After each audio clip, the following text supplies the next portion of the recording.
Masih bersama kami di Newsroom, kita lanjut ke Dokter Cindy. Silahkan dilanjut dok, tadi usianya kira-kira rentan berapa atau memang semuanya aman begitu dengan menggunakan perawatan ini? Sebetulnya stem cell itu kan pada awalnya dipakai untuk pengobatan. Jadi untuk pengobatan misalnya ada orang dengan diabetes tipe pertama. Betul. Jadi yang dia karena keturunan. Nah seperti itu kan tidak ada batasan usia kan. Dalam artian kalau dalam usia dia relatif muda pun dia boleh dilakukan asal ada indikasi. Tapi karena stem cell yang kita omongin di sini adalah yang untuk anti aging, tentu saja ya diharapkan dilakukan pada usia-usia di mana dia sudah mulai aging untuk menghambat agingnya. Usia berapa tuh dok? Biasanya mulai di atas 30, 35. Ya. Walaupun sekarang pada nyatanya kan orang sudah mulai melakukan perawatan anti-aging sebelum usia itu. Karena kesadarannya udah semakin tinggi kan. Baik, gitu. oke. Dok, saya mau tanya nih dok, ini kan kemarin juga Ibu Negara juga seperti Ibu Ani Yudhoyono juga mengalami kanker darah begitu ya. Betul. Banyak orang juga yang bilang mengatakan untuk solusi ini apa sih untuk kanker darah ini? Apakah stem cell juga bisa menjadi solusi begitu dok? Sudah ada ke arah sana. Jadi sebetulnya researchnya untuk stem cell kalau untuk pengobatan memang dilakukan lebih ke arah leukemia. Jadi yang penyimpanan tali pusat itu kan sebetulnya juga disebutnya sebagai bank stem cell.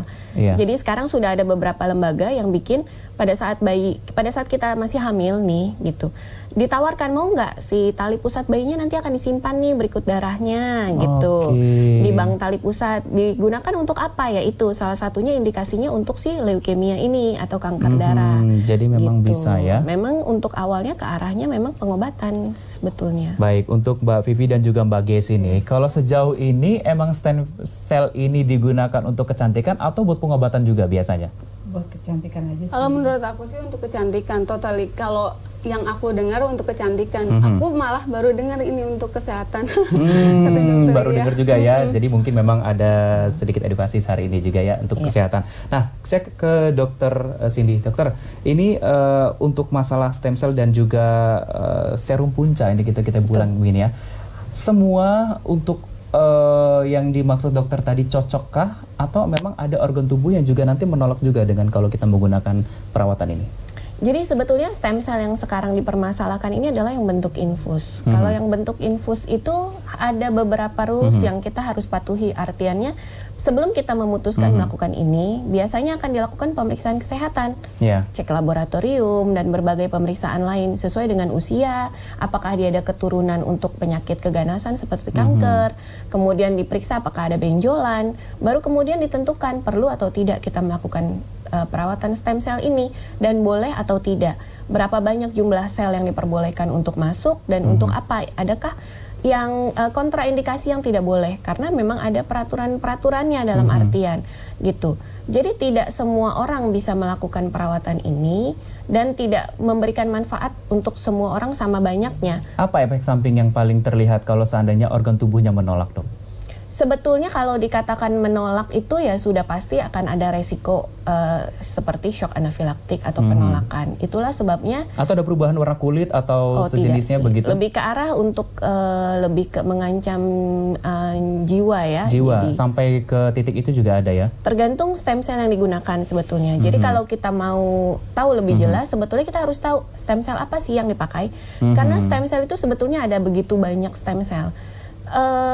Di medis sendiri ada yang namanya allo, auto, itu begitu banyak jenis. Kemudian ada juga yang ditanya stem cell itu stem cell apa? Apakah manusia ataukah domba? Jadi sebetulnya kalau cuman disebut stem cell itu terlalu luas, dalam artian kita harus tahu stem cell apa yang masuk.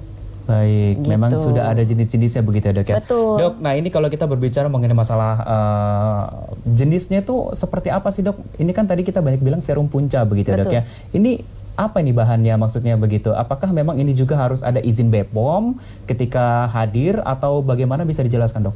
Nah, sebetulnya terbuat dari apa tergantung dari si produsen stem cellnya ini. Ada juga yang dari tali pusat, ada yang dari organ sebetulnya. Yang dikatakan tadi ya? Betul. Tapi kalau dari hewan tadi juga ada memang? Ada. Dari organ biasanya, jadi organ apa yang dipakai dari itu untuk kemudian diambil sel puncanya namanya gitu. Dan untuk BPOM memang untuk saat ini belum ada karena di Indonesia belum ada guideline. Guideline itu adalah seperti patokannya apa sih yang harus dipenuhi oleh si lab atau si produsen stem cell ini supaya stem cell ini aman untuk dipakai. Jadi belum ada memang. Baik, ini kita ke Mbak Vivi dan juga ke Mbak Gesi nih. Mbak Vivi atau Mbak Gesi nih, pengalaman untuk treatment di klinik kecantikan, ada pernah mengalami trauma nggak sih kalau seandainya ada gagal mengalami treatment khusus untuk awet muda atau kecantikan begitu Mbak Gesi mungkin? Kebetulan kalau aku karena kulitnya nggak sensitif, jadi alhamdulillah sih nggak pernah ya untuk kejadian yang parah seperti itu. Mungkin kalau kayak kemerahan gitu mungkin pernah, cuma nggak parah. Tapi akhirnya balik lagi konsul lagi begitu ya? Iya, selalu harus konsul ke dokter karena dokter yang lebih tahu tentang kulitnya manusia masing-masing ya. Baik, Mbak Vivi ada tips juga nggak nih untuk tahu ini klinik kecantikannya mungkin kira-kira oke atau enggak begitu, itu apa gimana? Sorry, maaf. Mungkin kita harus ngecek ini ya, maaf ya, track record. Ini jadi keselak. Iya, track record. Karena tadi kita bicara banyak ya tentang klinik ini. Jadi aku jadi greget. Soalnya memang aku udah tahu soal stem cell ini memang sekitar 6 tahun yang lalu. Tapi memang waktu itu banyak teman-teman bilang ya udah deh jangan deh daripada ambil risiko. Ini kan nyawa ya.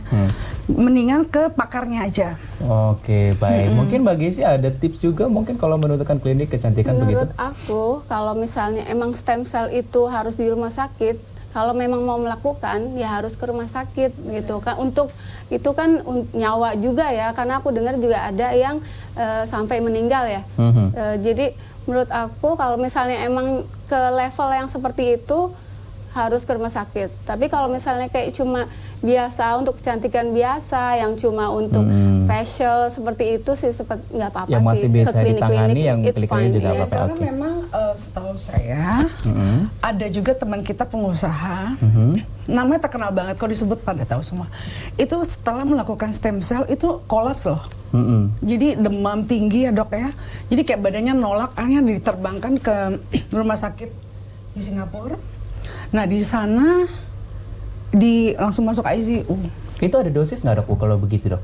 Biasanya dok? Yang tadi saya sebut itu, jadi berdasarkan pemeriksaan lab, darah ini tuh baru akan ditentukan jumlah sel yang masuk seberapa gitu. Mungkin itu kadarnya atau kebanyakan atau lebih, ini bisa atau termasuk mungkin juga ya dok ada ya? penolakan ya. Baik. Bisa banyak hal. Nah, kita akan bicarakan mengenai harga nih sekarang dok. Kira-kira kisaran stem cell ini seperti apa sih dan berapa ukuran biaya yang harus kita siapkan kalau kita mau melakukan perawatan stem cell ini? Tapi kita akan bahasnya usai jeda pariwara berikut, tetap bersama kami di Newsroom.